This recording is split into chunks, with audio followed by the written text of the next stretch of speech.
All right. So we've been talking about the 1689 Confession of Faith. We've been talking about it for several weeks. I forget how many weeks. We are in chapter 3, and there's so much to be said. And the 1689 is it is called the 1689 because it was published in 1689 by some Baptist churches in London. So it's also called the Second London Baptist Confession of Faith. Now, with all that out of the way, we're in chapter 3, which is of God's decree. And this morning, if you want to open up to Acts chapter 2, that's the Bible text that we're going to be using to illustrate something that we're talking about of God's decree. So if you want to turn in Acts chapter 2. Let's see. We've been starting in Isaiah chapter 46, and you can turn there if you like. But in Isaiah 46, in verse number 10, God says, declaring the end from the beginning and from ancient times, the things that are not yet done, saying, my counsel shall stand, and I will do all my pleasure. Before he says he's declaring the end from the beginning, so of God's decree, he declares the end from the beginning, right? He speaks all things into existence. God made all things, as we say, ex nihilo. He made them out of nothing. So what did God make the world out of? He made it out of nothing. He spoke it into existence. So before creation, there was God. In the beginning, God, right? And God created. So anything that exists outside of God exists because God created it. There was nothing. There was not God and something. There was God and God. There is nothing else. There is God, right? God, and God is completely, he is completely satisfied in and of himself. So he does not create anything because he needs it. He does not create anything because there's something lacking in him. He creates out of his own good nature. Now, God, Father, Son, and Holy Spirit, in the beginning, God created the heaven and the earth. Now, when we say God created the heaven and the earth, if we're not careful, we will think only in terms of material, right? We'll think only in terms of stuff. We'll think only in terms of the sky, the earth, the birds, the beasts, men and women. We'll think only in terms of material. But God made all things, according to Colossians, visible and invisible. So that includes all things. That includes laws of physics, laws of nature, photosynthesis, everything, all things. Anything that you can possibly think of that is not God, God made it. God created it. And since we are living in the earth, right? Everything that we experience is made by God. So God made it all. So the decree, right? There is a moment. There is a time, as it were, the very beginning that God created, right? Everything. In the beginning, God created the heaven and the earth. Well, not only does he create the heaven and the earth in terms of material, but also in terms of time. Time is a creation of God. Time is something that God made. Time is something that is necessary for creatures. God is infinite. God is not bound by time. He has no time constraints. There's no limitations on God.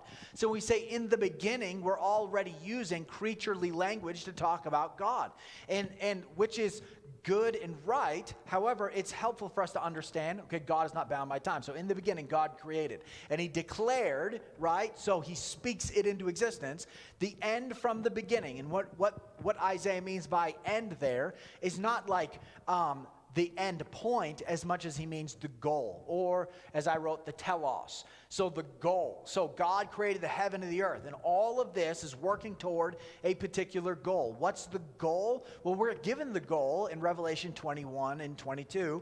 Specifically, the goal is a union of heaven and earth. The goal is that God is the king, that all creation worships him and adores him, not only as creator, but also as Redeemer. And so the entire world is transformed. So of God's decree. So Eric is going to read for us the first paragraph in chapter 3. Would you please? And listen carefully. And I want you to pick up on some things. I want you to pick up on the word whatsoever, right? So we'll call this line history, okay? And in the confession, whatsoever is going to essentially mean anything and everything that happens in time. And we'll just call it history for short. I want you to keep your ears open for the word whatsoever comes to pass. And I also want you to have your ears open for the will of the creature, all right? Or sin does not,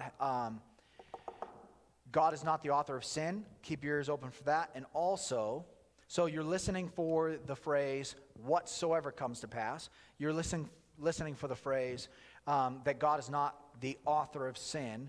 And you're also looking for the phrase, let me find it here, nor is violence offered to the will of the creature. Would you read the first paragraph in chapter 3, sir?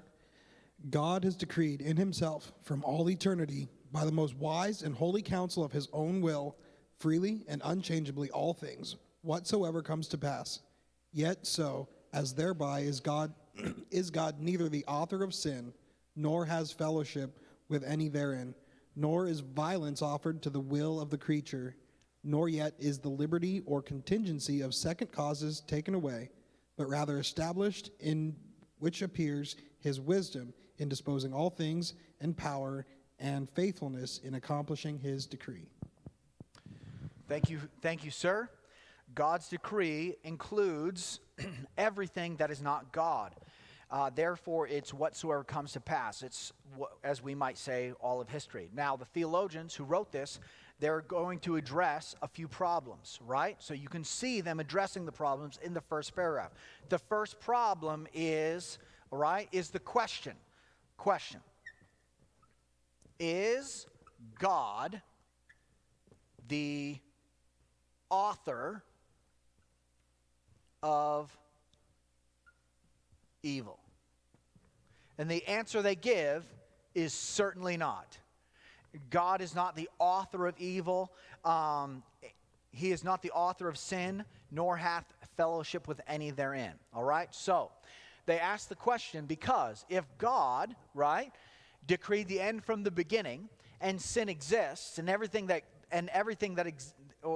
sin is in our created order, how is it that God's not somehow guilty for sin? So we've talked about this several times, right? Now, sin is actually not a thing. God did not create sin. God created man and woman good. God created the angels good, right? We talk about mankind. God made Adam and Eve in original righteousness. What happened to Adam and Eve? Adam and Eve had the ability to choose between good and evil, yeah? They had the ability to choose. So in that same paragraph, it also says that God has decreed from the beginning of his most wise and holy counsel, whatsoever comes to pass.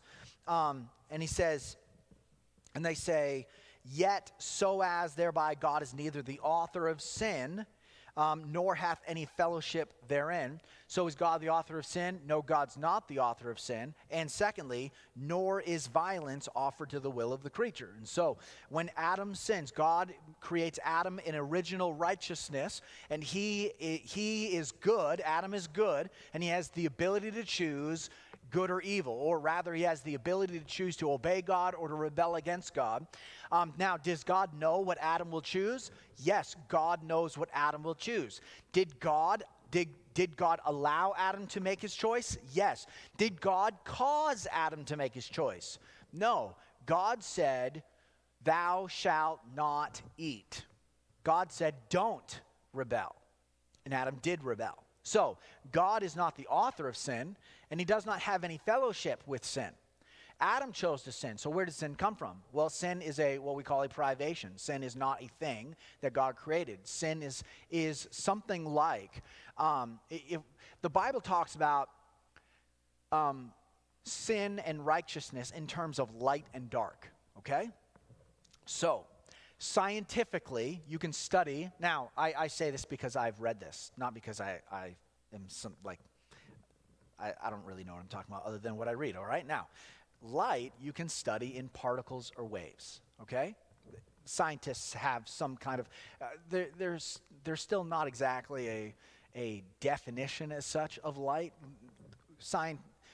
Modern science still has not actually been able to fundamentally define what light is, interestingly enough, right? But we know what light is, right? You experience light, you can feel light, like you can see light, right? We know what light is, but to actually get at the bottom root and really define what light is, science still doesn't. But you can study light as particles or waves, all right? Now, what is darkness? Okay, so scientifically, darkness is definable, and darkness is the absence of light. That's what darkness is.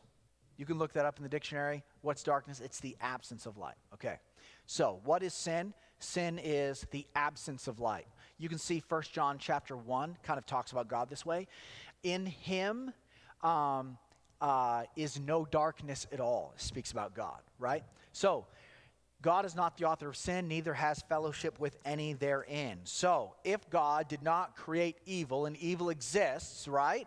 And God has decreed the end from the beginning, how is it possible that evil exists? How is it possible that sin exists, right? So, we say that God is the first cause, and there are secondary causes. So, let's talk about this in Acts chapter 2, would you? Acts chapter 2, verse number 22. Okay, so we have God is the first cause. God is the first cause, right? Cause and effect. You do something, say something, right? You act a certain way, there is an effect. God is the first cause. Now, secondary causes. Okay? There's at least 3 kinds. Secondary causes. Secondary causes depend on the first cause for their existence. But secondary causes would be like necessary causes, which would be the laws of nature, would be the laws of physics, something like that. Free causes would be like your heartbeat. So if you can think of it this way, necessary causes, they're called necessary because in order for the world to exist as we know it, these causes are necessary. Gravity is necessary. If there's no gravity, there's no life. There's no earth. Nothing exists if there's no gravity, okay? So, necessary causes. A free cause would be like your heartbeat. Your heart is free to beat or not to beat. The world will move on, right? Your decisions, you are free to make decisions. Whether or not you make the right or wrong decision, the world moves on, yeah.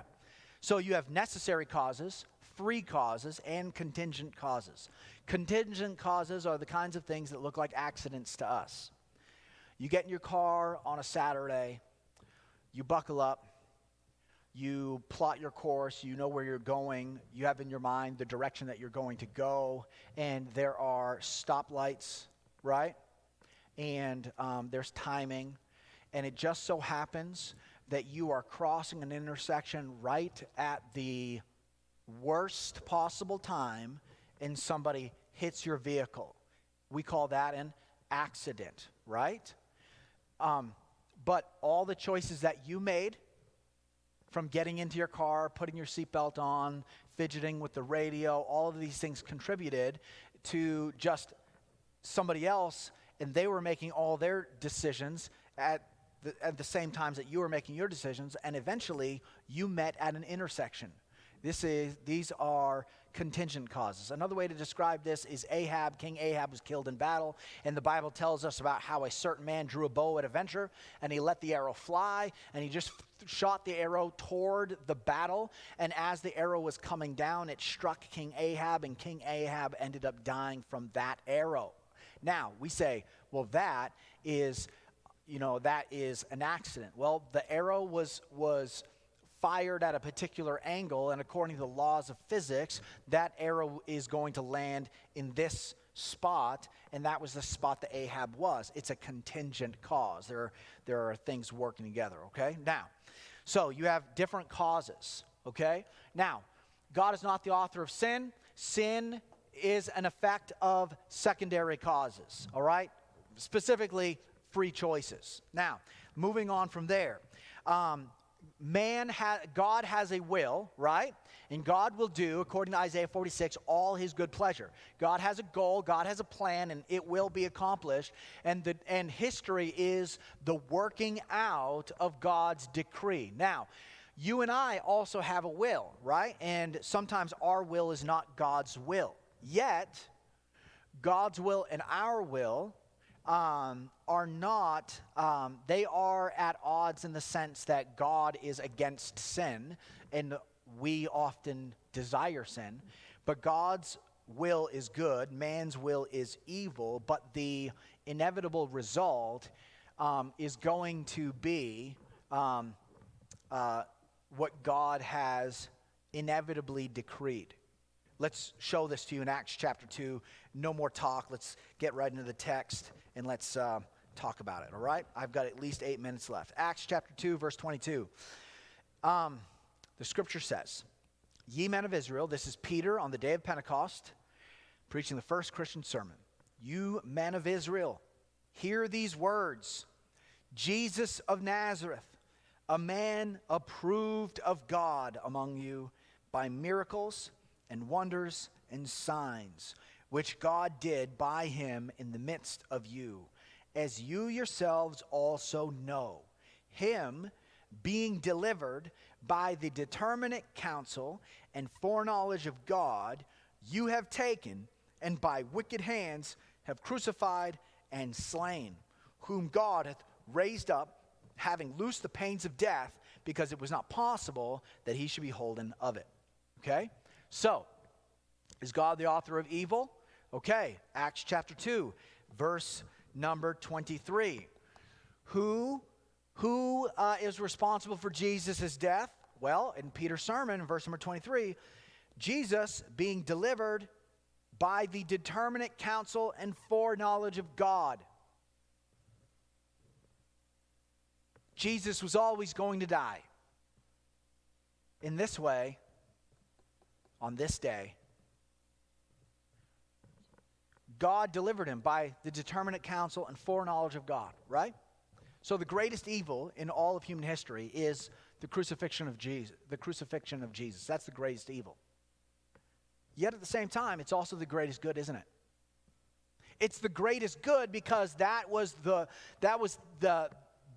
decision of God to redeem sinners in the cross of Christ. So it's the greatest good. That's why we call, the Friday before Easter, we call it Good Friday. It was in fact good. What's so good about the crucifixion? Well, your salvation, namely, is what's so good about the crucifixion. So God delivered Jesus to the cross by his determinate counsel and his foreknowledge, right? But Peter doesn't only say that.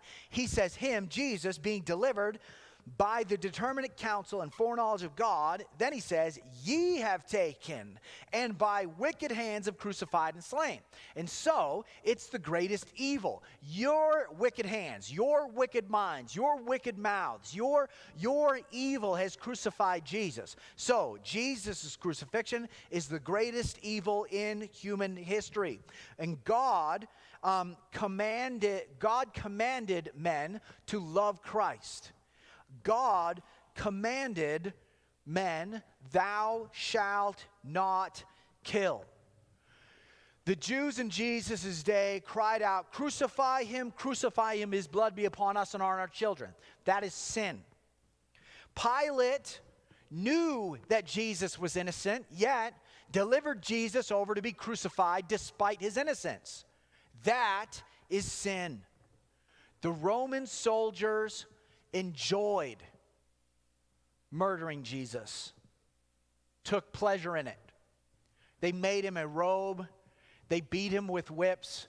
They put the robe on him, and they made a crown made of thorns. They put it on his head. They beat it into him, and then they all bowed down mocking Jesus. That was sin. The Romans carried out the crucifixion by their own evil, wicked wills and hands. The Jews carried out the crucifixion by their evil, wicked intentions. Jesus' crucifixion is the greatest evil in human history, and Jesus' crucifixion is the greatest good in human history, right? Now, how is this possible? Because God has a plan and man has a plan. Now, nowhere along the line, God did not put it in the mind of those first century Jews to cry, crucify him. That came from their own mind. God said, thou shalt not kill. God said to love the Lord your God with all your heart, all your mind, all your soul, all your strength, right? And to love your neighbor as yourself. And Jesus has proved himself to be God in their lifetime. They decide they are in sin. Are you with me? God did not put it in their mind to reject Jesus. It was in their mind. That was their choice. It was their decision. They're rejecting Jesus. It was, in fact, their own sinful nature that they've inherited from Adam as natural-born sinners. But God is not the author of evil, right? The greatest example of evil is the crucifixion. That's why we go to this text. Now, God is not the author of evil, and he does not have any fellowship with it. Now, does God have anything to do with the crucifixion? Yes. Well, if God has something to do with the greatest evil that's ever occurred in human history, then how can we say that God is not only he's not only the author of evil. Yeah, that's really bad English, but you get what I'm saying, right? That God is not the author of evil, and how can he then not even have fellowship with evil? Because man's will had an intention, and the intention was wicked. But in the crucifixion of Jesus, God had another will that was not evil at all. It was good. And there was purpose behind Jesus' suffering. And the purpose, if we can state it very plainly, was for our salvation. And so God has a purpose. You can see Joseph and his brothers at the end of Genesis speak like this in Genesis chapter 50.